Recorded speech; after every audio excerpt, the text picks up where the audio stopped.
Well, good afternoon, everyone. This is Lakeisha Williams, school counselor at Rosa Taylor Elementary School. Welcome to the Response to Intervention New Teacher Orientation. This presentation is a previous presentation that was on the Bibb County School District website and was shared with RTI site leads. So I give all credit to whom credit is due in the original creation of the PowerPoint.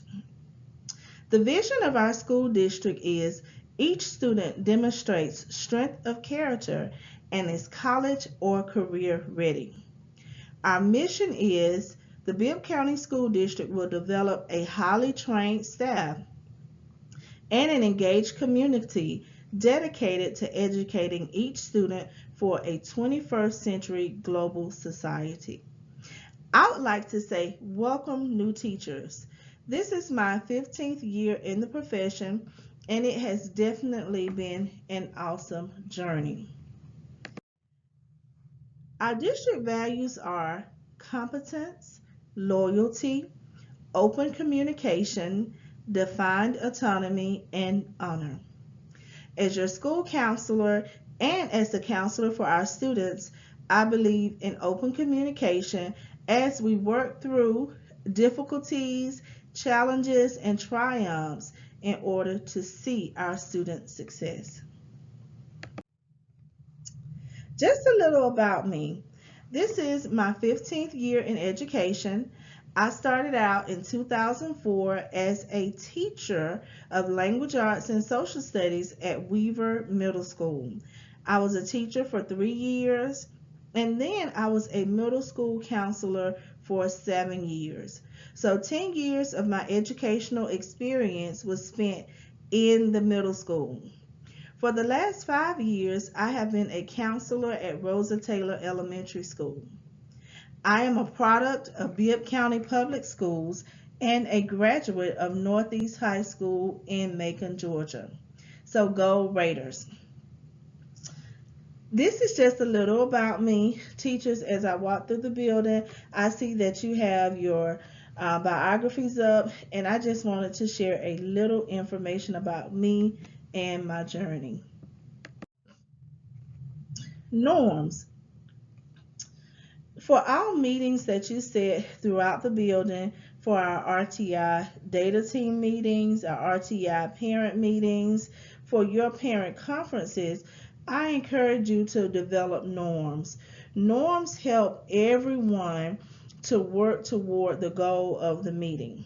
So, some of the norms that we will have in RTI meetings are we will treat each other with respect, we're fully present, we're attentive at all the meetings, physically and also mentally. At Rosa Taylor for RTI meetings, the whole grade level attends. So if you are a member of a 3 member grade level team, all 3 members attend the RTI meetings. And that is how we work together as a team. We use our time wisely, starting and ending on time. It's very important, especially at parent meetings, to set time parameters for the meeting. Oftentimes, we have about 15 to 20 minutes for a meeting, and we may have another parent waiting. So, it's very important to set those norms for each and every meeting so that you leave with a sense of success. So, I want to share with you our pyramid of interventions. At the top of our pyramid, we have a small percentage of students who are served through our program for exceptional students. These students receive things such as an individualized education program that is specific to their needs. They receive greater progress monitoring. And all of these things are handled through our program for exceptional children along with our general education teachers. So you'll often hear us mention that some students are in collaborative classes, and that's a class that may have 2 teachers or a teacher and paraprofessional support. And so that is at the very top of our tier. And as we move through the tiers, you'll notice that that is a smaller tier amongst the other tiers. And I'll tell you something neat about the tiers when we get to the very end. Our next tier is Tier 3. Tier 3 is SST driven learning. When you think of Tier 3, I want you to think of intense. Tier 2 is needs based learning. And finally, Tier 1 is the standards based classroom. So let's talk about Tier 1. Tier 1 is a general standards-based classroom using the Georgia Performance Standards, differentiated instruction. You're using all of the educational practices that you learned about. Tier 1 also includes PBIS, positive behavior interventions and support. So when a student enters Rosa Taylor Elementary School, they start at Tier 1. If they've never attended school anywhere else, they come to us, they are on Tier 1, and our role is to provide instruction that is rigorous, that is balanced, that is differentiated to meet their needs. And so we start at Tier 1 with providing instruction. So the first thing we do, and I'm glad we had our planning day, was to look at our standards, to look at our pacing guides, to make sure that we are actually teaching the curriculum as it should be taught. So that is Tier 1. Now, when we notice a student is struggling, we consider moving the student to Tier 2. But before we move a student to Tier 2, there are some things that are a part of Tier 1. As a part of Tier 1 is teaching.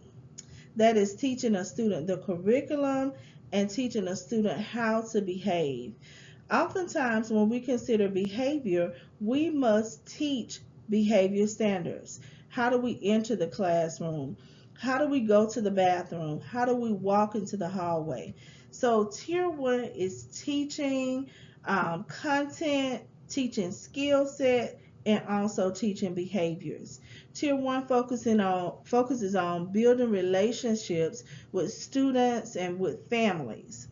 And so if you are implementing the curriculum and a student continues to struggle or starts to struggle, you will consider moving the student to Tier 2. Tier 2 is needs-based learning.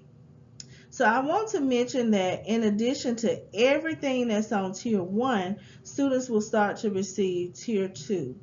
Tier 2 is needs-based learning. When I say that, I think of the kidney tables. Now, I've recently been to a lot of your classrooms and I have seen your kidney table. It looks like a kidney bean.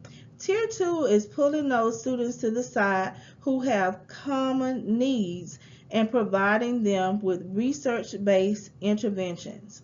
So at Tier 2, if you notice a student is having trouble with reading comprehension, you want to be sure that the student first has a great understanding of standards that go all the way back to pre-K and kindergarten. So you want to do just an analysis to see what the student's specific needs are.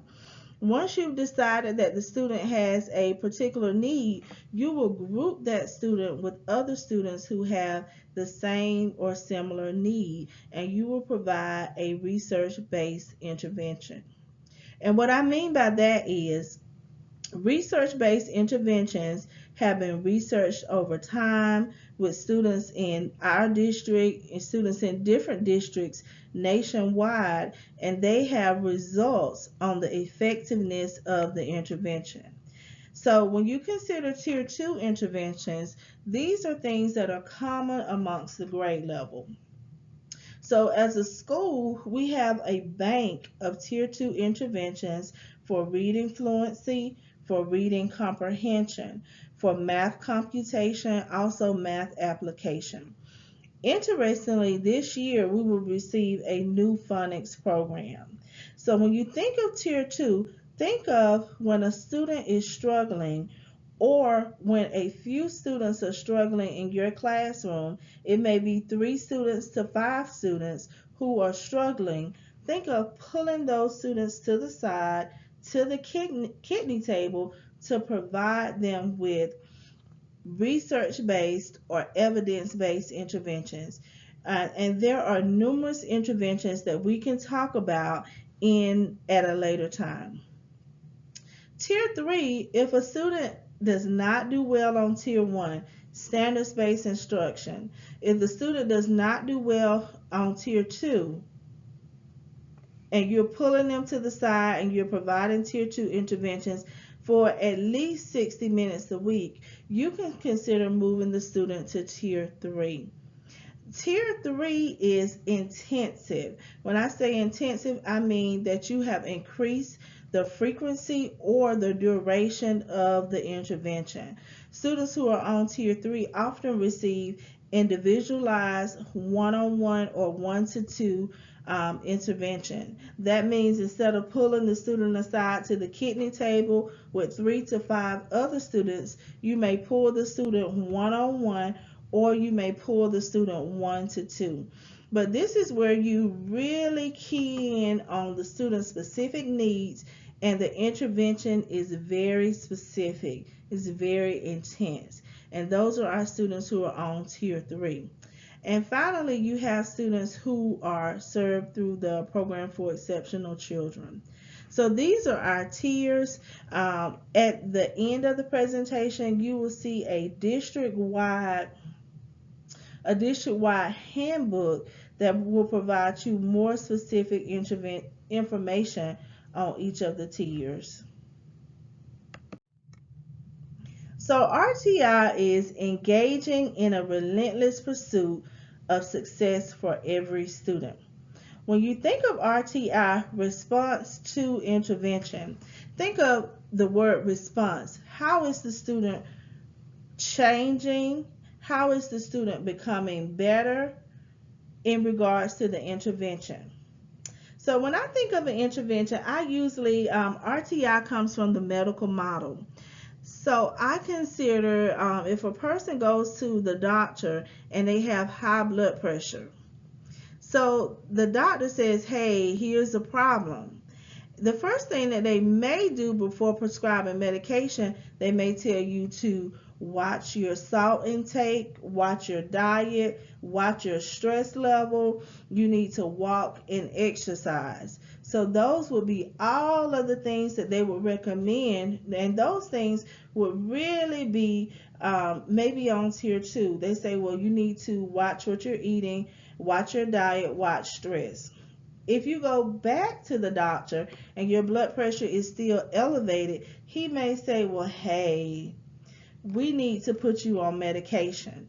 And so the medication is an intervention. So you have different tiers of intervention. The walking is an intervention. The eating well is an intervention. If you don't respond well to those, well, you may have to start on the medication. And finally, if your blood pressure is still high and you're on medication, they may need to consider what other things are at play in your body. Is it your kidneys? Is it your pancreas? They'll need to definitely look further. So when I think of RTI, I think of the medical model. How are you responding to the intervention? A student has a struggle, you provide an intervention, and you monitor the student's response to the intervention. So I'll let you look at this slide for just a moment.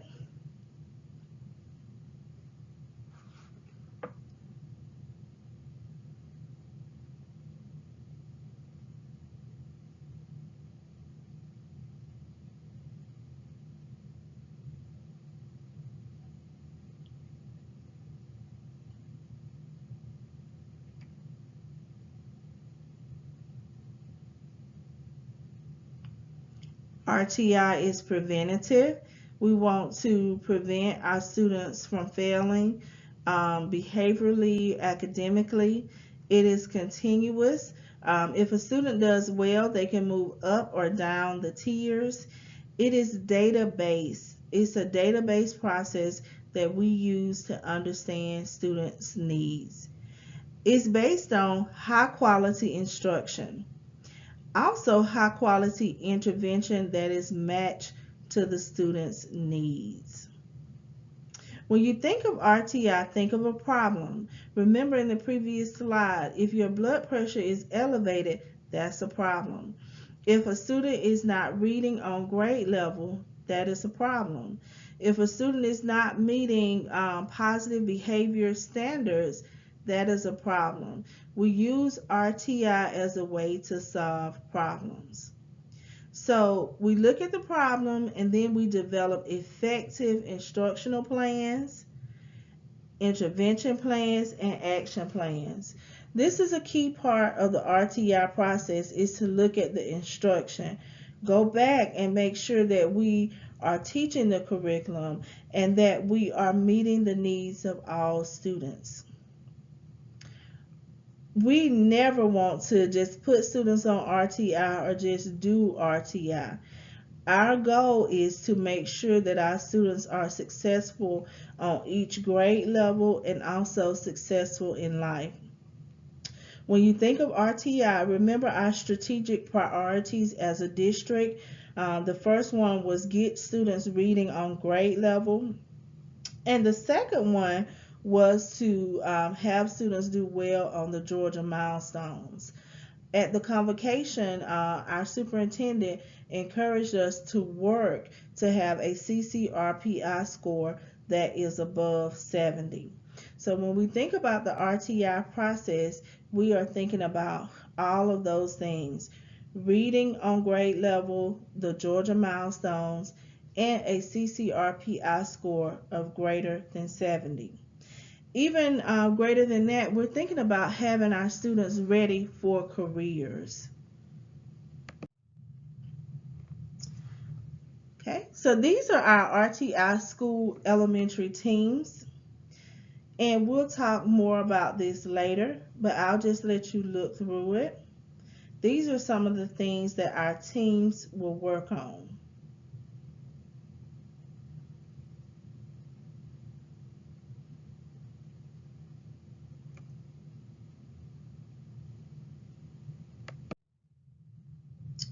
The problem solving process.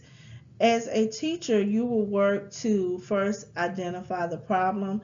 What is the problem? If you have a student who's in third grade and they're reading on a first grade level, you want to identify what is the problem in this situation. You want to analyze the problem to see where your goal, your intervention, and your strategy should lie.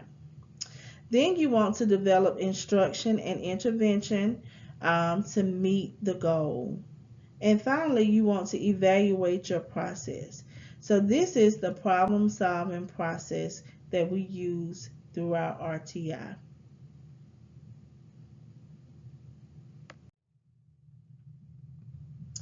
And it further talks about problem solving.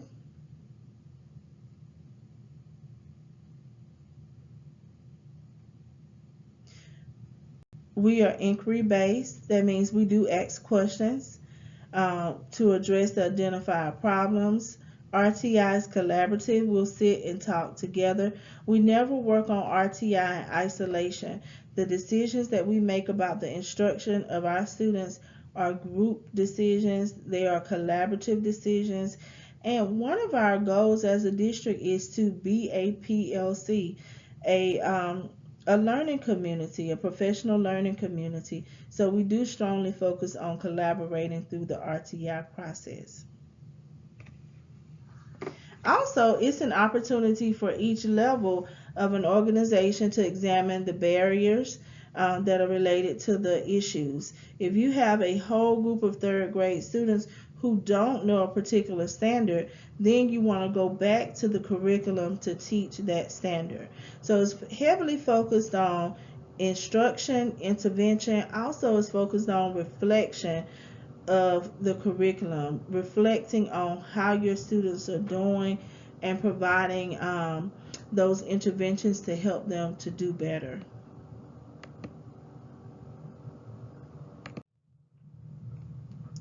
So you'll hear us refer throughout the year as our data team at RTI. So when we meet for RTI, it's usually the grade level chair, usually the counselor, which is myself, Sometimes in the past it's been the assistant principal, it may be the principal, it may be our instructional lead teacher. And when we have parent meetings, the parent will attend as well. Typically at parent meetings, the homeroom teacher facilitates those meetings, but I will facilitate for you if it's needed during the first or second meeting that you have. But I strongly believe that each teacher should facilitate their meetings, but I'm always there to support you. So when you identify barriers to student achievement, when you think about why a student is not achieving, I want you to consider instruction. Consider the instruction that you're providing.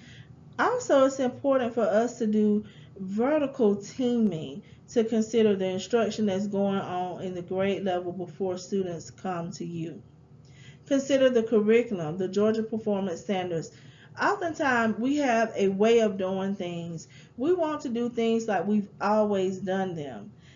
For those who have been in education for a while, you may want to do things like you did them 20 years ago. However, consider the curriculum. Does this match the curriculum that you're being asked to teach? Consider the environment, and this could be the environment of your classroom, environment of the school. Consider the organization, and also consider your learner. Every learner is different, so let's make sure that we are meeting the needs of our learners. When we consider probability domains, I'll let you read through these for a few moments.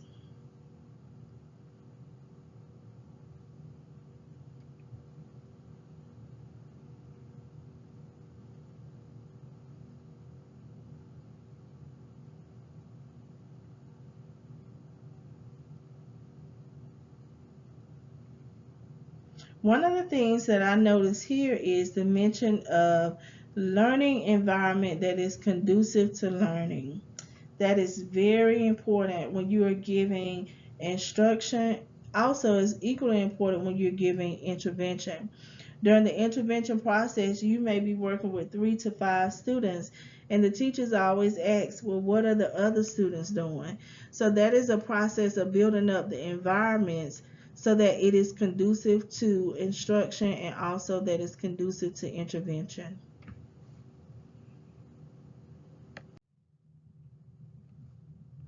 This is the school leader's role in the RTI process.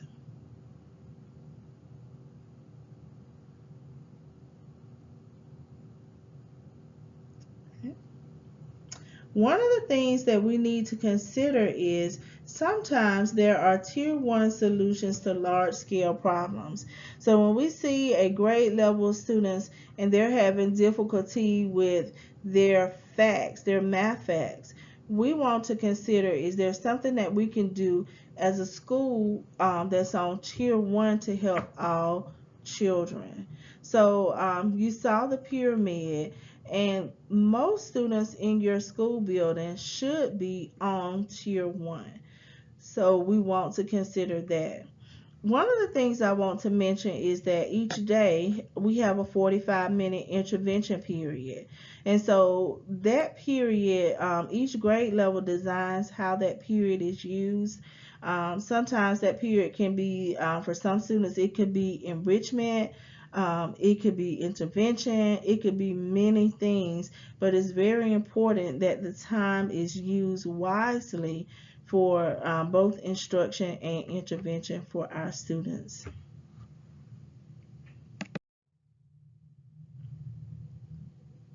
So this just goes further into the school leader's role. One of the things that I want to mention is a new term that's coming up in education is MTSS, and that's multi-tiered support system.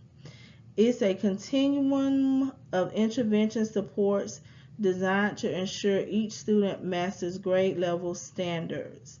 And so you have your tiers again. Tier 1. Tier 1 is for all students. It's your core instruction. Every student receives Tier 1.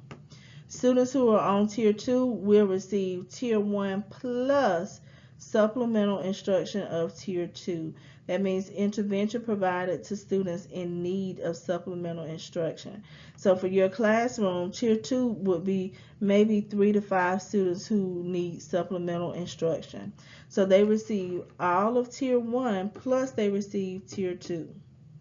Tier 3, intervention provided to students who are in need of intensive instruction. So Tier 3 is for those students who are struggling and they need individualized intensive instruction. Tier 3 students receive Tier 1. They receive all of Tier 1. They receive Tier 2 and they receive Tier 3 as well. Finally, Tier 4 is students who are in need of specialized instruction. And usually our Tier 4 students are in the program for exceptional children. Okay. So this just goes over using diagnostic data to make sure that we have the right goals and the right interventions in place. So this brings me to the part of the presentation tonight where I wanted to show you our district website. So I would like to encourage you to visit the district website and go to departments. So if you would like to now, remember on the district website, please go to departments and response to intervention. So departments and response to intervention. So on this page, you will see a welcome to response to intervention. This is the main page where I want you to visit and become very familiar with. Once again, at the district web page, visit departments and response to intervention. You will see our response to intervention chart. You see Tier 1, 2, 3, and finally you see Tier 4 as well. A large part of Tier 1 is to differentiate, and that is a whole study that we'll be talking about as we move through the year, what it means to differentiate. But this is our Georgia Student Achievement Pyramid of Interventions. Finally, on the district website, you see that I'm on the 4th tab down. You see Bibb County RTI Procedures Manual. Now, I'm a person, I like to read things in my hand. I encourage you, if you like to read it in your hand, I encourage you to print a copy so that you can highlight and underline. A lot of the questions that you have could be answered by going through and just reading the procedures manual. And of course, I'm here to always help you, but I would just encourage you to look in depth at the manual, highlight, underline, so that you'll have a great foundational understanding of RTI. Also, you have sample Tier 2 meetings. You have sample action plans that are available as well. So please print the Bibb County School District RTI Procedures Manual. On this side, you see our Bibb County School District RTI flow chart. At the very top, you see our universal screening. Last year, we used Star 360. In the past, we have used AIMSweb, but we consider Georgia Milestones data and all of those things in our universal screening.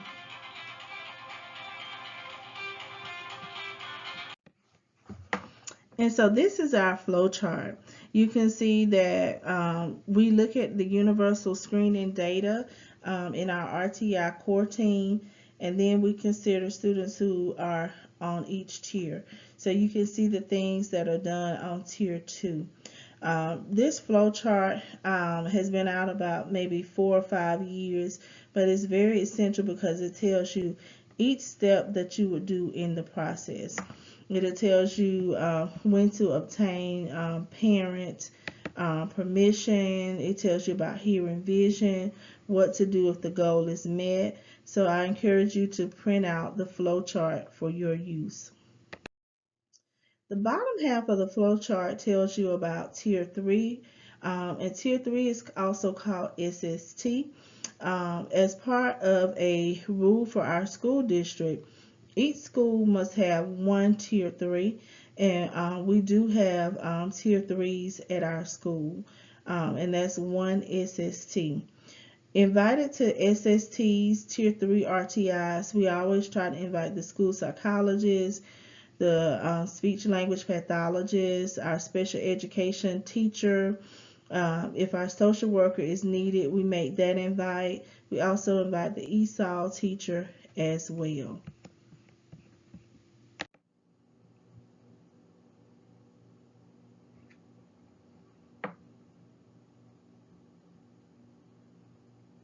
And so this is our Tier 3, our student support team that we have as well. So finally, RTI forms. This is a very important place for you, RTI forms. Here you will find your student data form. You'll find parent letters. I generally write up all parent letters and set meeting dates and times. You'll find your student background and developmental history. I would like to recommend for all of your students who are new to the building, who may not already be on RTI, I would recommend that you look into getting a student background on them, because if a student has specific needs, they may qualify for RTI or different programs according to their needs. You see our Tier 2 initial form and our follow-up forms as well. As a school, we have a notes page that we do for every RTI meeting. So we do take additional notes during the meeting as well. So here is your student data sheet. This sheet should be done every year, and it doesn't have to be a new sheet. All of your RTI folders for students who currently have RTIs, this should be in the folder, and you simply go in and you update the information on a yearly basis. So there are places for you to provide updated information each year. So we call this our student data sheet. Here's our parent background and developmental history form. You see it has the student's name, birthday. It has vital information about the student. This is needed for the RTI process, and is most certainly needed when we are considering making a referral to the program for exceptional children. So all RTI folders should have the parent background and developmental history. So look through your RTI folders and be sure that this document is included in the folders. This is our response to intervention form. This is a very important form. You will complete this form as a follow-up to all RTIs that have already had an initial. So I just always want you to remember to look for this form that says follow-up. This is the form that you will most likely be working on for students who already have RTI plans.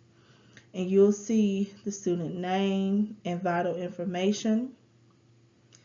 You'll see where the strategies and interventions carried out with fidelity. That means, did the student receive the interventions? If you said that you would do a small group using paired reading, if you said you would do that 3 times a week for 15 minutes, was that done? Was it carried out with fidelity? Has the student met the short-term goals? Yes or no? So you would check those. And finally, you would identify your recommendations. And keep in mind that before all RTI meetings with parents, we have a data team meeting to discuss everything collaboratively. And when we get to our parent meetings, we're simply listening to the parent, listening for their needs, and we're also we're taking notes to document their needs, and we're rolling out a plan for them. So the parent meeting is usually listening to needs, and we're sharing what we're doing for their student needs. This is the continuation of the follow-up form. It's very important when you see comments and recommendations. This is where you will include information on your students. The information should be in narrative form, and you have many examples that are provided to you from RTI folders on last year. So I strongly encourage you to look at your folders from last year. So this is the information that I have for you that is on RTI.